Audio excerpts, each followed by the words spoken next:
The following presentation was recorded at the Menditto Amplification Annex of Maggio Music Center in Brooklyn, New York. Welcome to the workshop.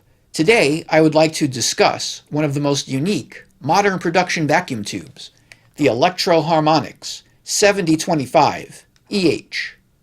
I would also like to thank my good friend and childhood guitar teacher, Joe Cefalù, for sending me this wonderful set of guitar amplifier and vacuum tube testing tools. Here is our Electro-Harmonix 7025EH.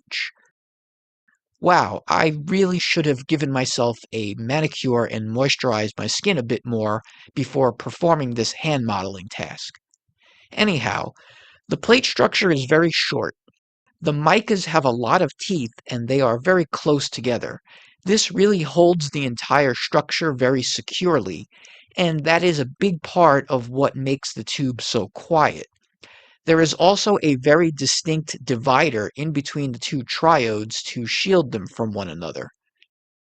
The components, the plate, grid, and cathode, are well spaced. They use up a lot more real estate in the glass envelope compared to other tubes. It is a very robust, nice design. There you can see the getter up on top. It is a really cool and unique tube structure. We will compare it to 3 other 7025 tubes and 5 other 12AX7 tubes that I have here in stock. Here is an American-made 7025 tube. I am uncertain of who manufactured this tube, but I am sure that one of my viewers will be able to tell us just by looking at it. You can see the getter up on top. It appears to have spiral wound filaments, but there is nothing so special about the design otherwise. They most likely labeled the tubes that tested very quiet as 7025, and the others were labeled 12AX7. It was probably manufactured between the mid-1960s to the mid-1970s. This is a Sovtek 12AX7WA tube. It is also labeled as a 7025 tube. This is the most prolific modern production vacuum tube. It has a very short plate structure, similar in size to the 7025EH tube, but it has less shielding. The micas are spaced further apart, and they have less contact points holding them in place against the glass envelope. This is a Sovtek 12AX7WB tube.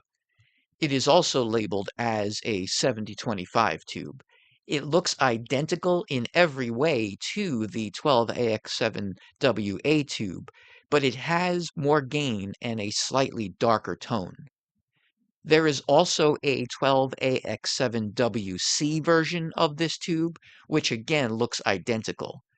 The 12AX7WC has the same amount of gain as the 12AX7WB, but the WC has a slightly brighter tone.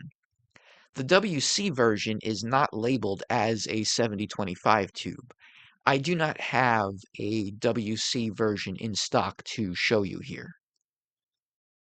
This is an Electro-Harmonix 12AX7 tube. It is a completely different tube when compared to the 7025EH. The plates are longer, and the triode structures are much thinner and more compact. There is no shielding, and there are no extra support structures.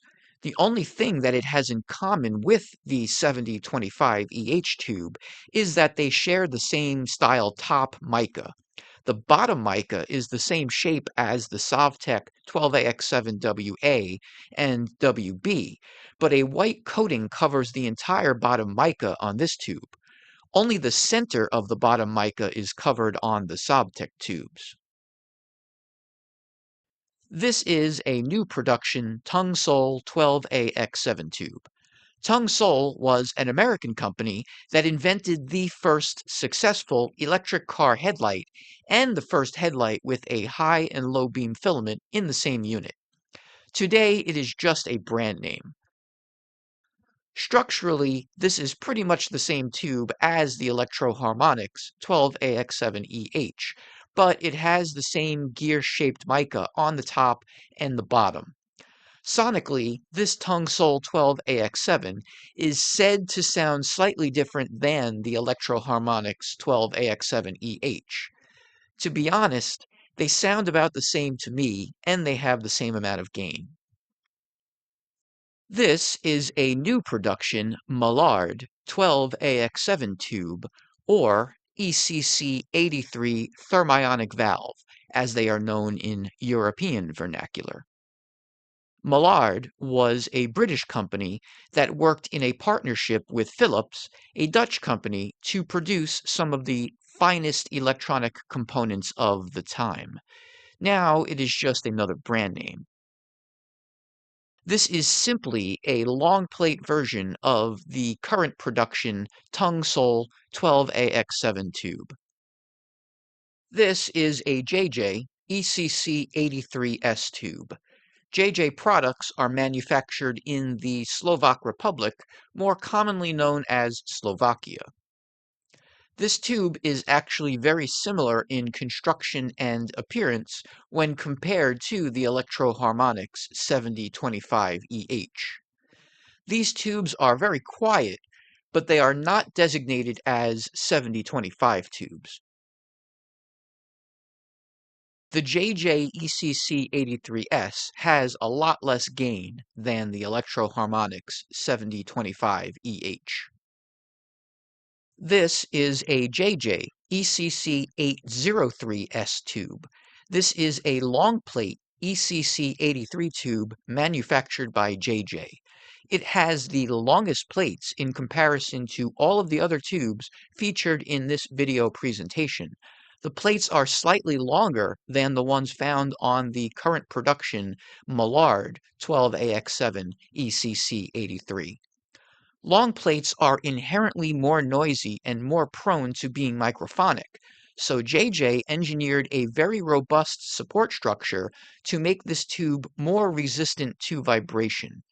This tube has a nice, full sound, but it has surprisingly low gain when compared to the long plate current production Mullard 12AX7 ECC83. If you are looking for a real current production 7025 tube that is actually designed to be quiet and rugged, but is still sold at a reasonable price, I think that the Electro-Harmonix 7025EH is the best choice. If you agree or disagree with this assessment, or with anything else that I spoke about in this video presentation, please leave a comment below. Please also like this video and subscribe to our channel. We will release more video presentations just like this one very soon. Thank you for watching.